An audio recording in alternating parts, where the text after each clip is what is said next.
Hello everyone, this is Bob and Threadbare and welcome back to Threadbare Reviews.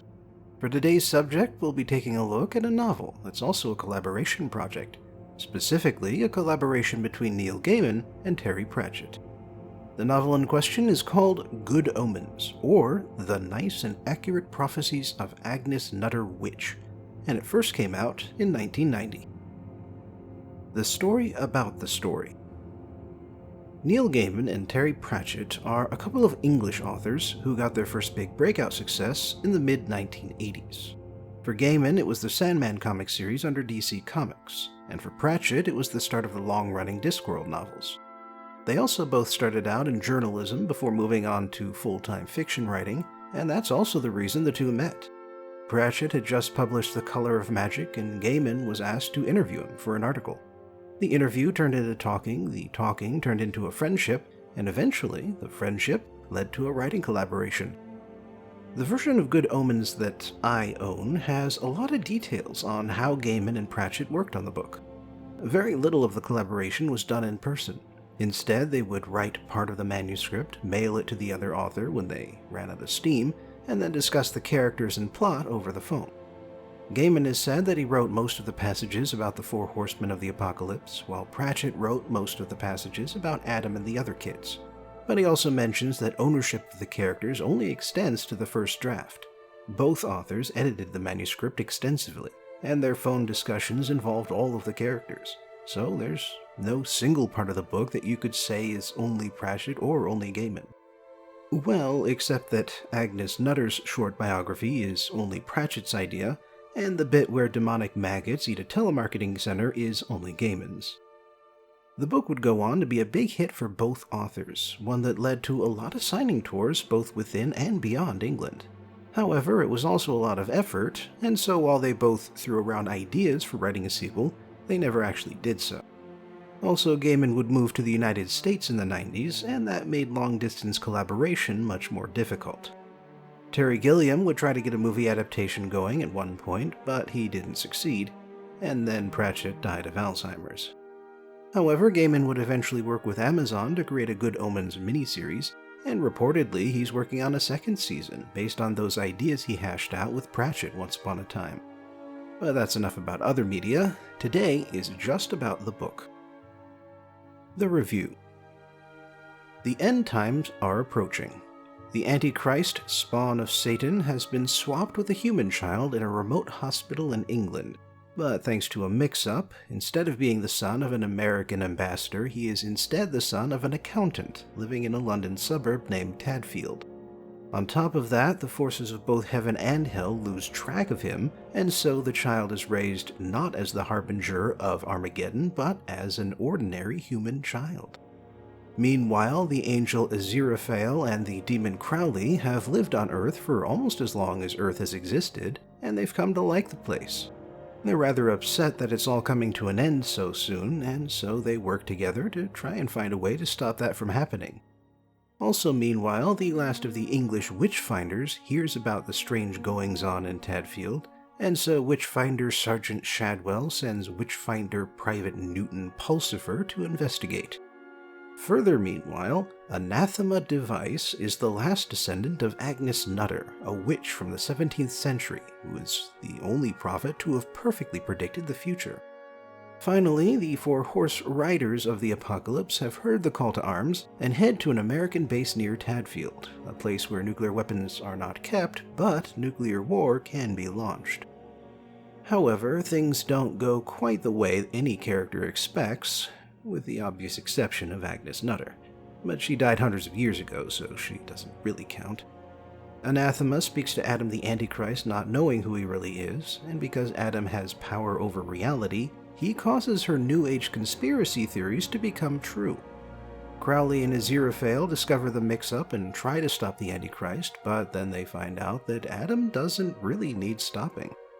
Newton only joined the Witchfinders to have something to do on weekends, and so when he finds a real witch in Anathema, he takes her to bed instead of burning her. Also, by following the advice of the nice and accurate prophecies of Agnes Nutter Witch, he helps avert the apocalypse. So overall, it's a pretty good day for him. As familiar as I am with the works of both Gaiman and Pratchett by this point, I can definitely see the influence of both authors in the story and the format. From Pratchett, we have a constant stream of footnotes and asides, something you'll find in just about every one of his Discworld novels. The character of Death is also from his novels, and the Death in Good Omens is pretty much the same guy. Quiet, implacable, dispassionate, undefeatable, and he also speaks in capital letters. From Gaiman, we have angels and demons who aren't really good and evil so much as they are people. People who work for different sides, but who ultimately have more in common than not. In Gaiman's Sandman comics, Lucifer abdicates the throne of hell because he realizes that being the adversary is not an act of rebellion because it's still part of God's plan. And that's the same sort of thinking that's behind Crowley and Aziraphale's actions. Needless to say, considering who the authors are, the writing in Good Omens is excellent, and you can find humor and jokes in the asides, in the descriptions, in the character dialogue, and even in the way the world almost ends. The book has a fairly dark sense of humor at times, but then that's what you'd expect from a comedy about the apocalypse. Also, just about every character trait and action comes back at some point, and while they don't all contribute to the ending, they do prove that every word of this story ties into every other word. My biggest complaint about the story is that the ending is rather anticlimactic, which makes sense to a certain degree since the goal of the story is to avert the apocalypse, but what I'm referring to is the fact that not every character contributes to the ending. Several of them just sort of show up for the big confrontation, watch it happen, and then go home. Most of them have a role to play earlier in the story, but there's no real point in keeping track of them after that because they don't do anything during the ending. Still, Good Omens is a good book, and it's something a little unexpected compared to what each of the authors writes on his own. So whether you're a longtime fan of Neil Gaiman or Terry Pratchett, or whether you'd like to explore what English fantasy has to offer in general, Good Omens is a great way to start. The analysis. I get the feeling that this book was very much a product of its time. Like I said before, the first edition of Good Omens came out in 1990, which was before the Soviet Union fell but after Glasnost, after the Union opened itself up to the West. This was also the year after the Berlin Wall fell and the year in which Germany reunified.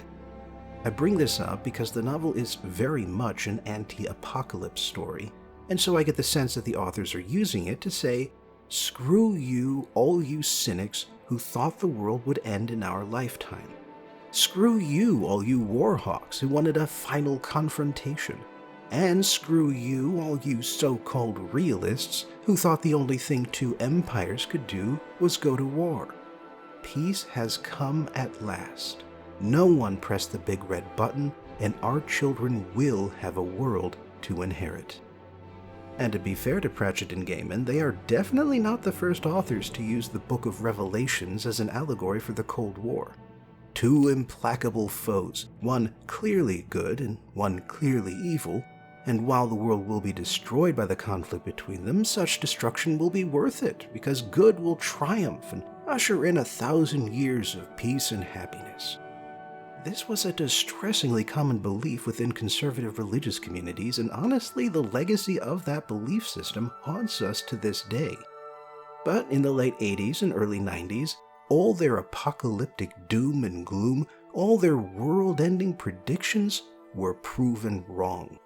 War was not inevitable. Our destruction was not a part of God's plan. And while it's true that the apocalypse believers would go on to rationalize and reinterpret and recontextualize, everyone else got to experience a big sigh of relief as the doomsday clock ticked backwards. I think this is also why the voice of reason is Adam the Antichrist, who is 11 years old when Armageddon comes. In other words, he's part of the first generation in decades who gets to grow up without having to worry about nuclear annihilation. And what he asks is basically, why does there have to be a war? Who says there has to be one person in charge? What makes you think that this is the inevitable future? And since when has a quick fix ever been a good idea? And so that's the theme of the story. The same theme as the book of Job. No one knows God's plan except God himself, and anyone who thinks they know the future or the reason behind events is either very vain, very foolish, or both. In Good Omens, that even includes angels and demons, who expected the end times to come but were set up by God to fail at bringing them about. And why were they supposed to fail? Only God knows. And that's really for the best. Thanks for joining me again for today's Threadbare review, and I hope I'll see you next time. Until then, please remember to like, share, and subscribe, and if you have a little extra money to spare, you can support me on Patreon. Link in the description.